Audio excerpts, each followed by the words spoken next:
یہ صدقہ جو ہے بیماریوں سے شفا کا باعث بنتا ہے۔ نبی سامنے ارشاد فرمایا داؤ مرضاکم بالصدقۃ، تم اپنے مریضوں کا صدقہ کے ذریعے علاج کرو۔ ہمارے طبی جماعت کے ایک امیر تھے، ان کا نام تھا بھائی دین محمد صاحب، بہت پرانی بات ہے، میں اس وقت سرمد کی عمر کا بچہ تھا اور حکیم صاحب ہوتے تھے تو ان کے پاس میں عربی پڑھنے کے لیے جایا کرتا تھا۔ تو کئی دفعہ میں بیٹھا ہوتا تھا تو آتے بھائی دین محمد صاحب، شاید یہی نام میں نے بتایا، اور آ کے نا وہ حکیم صاحب کو کچھ 100 روپیہ 200 روپیہ پکڑا کے چلے جاتے۔ تو میں بڑا حیران ہوتا۔ میں نے ایک دن پوچھ لیا استاد جی یہ آپ کو آ کے پیسے کیوں دیتا ہے؟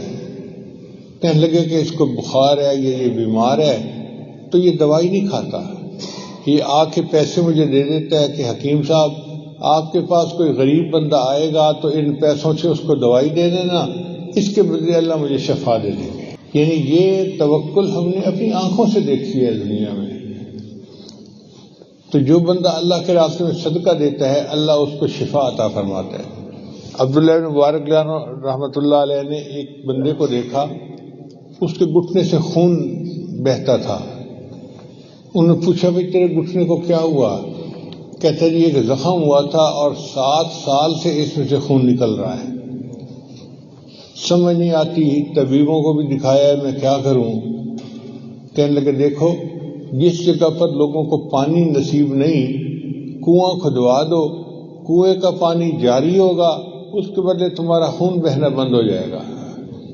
اس بندے نے کنواں کھدوایا، اللہ نے اس کے زخم کی شفا عطا فرما دی۔ آج یہ ہمارے ہاں چیز نہیں ہے کہ ہم صدقہ کریں اور اس کے ذریعے سے اپنے اللہ سے شفا حاصل کریں۔ بھئی شفا دوائیوں میں نہیں ہے، شفا دینے والا اللہ ہے، وہ شافی ہے۔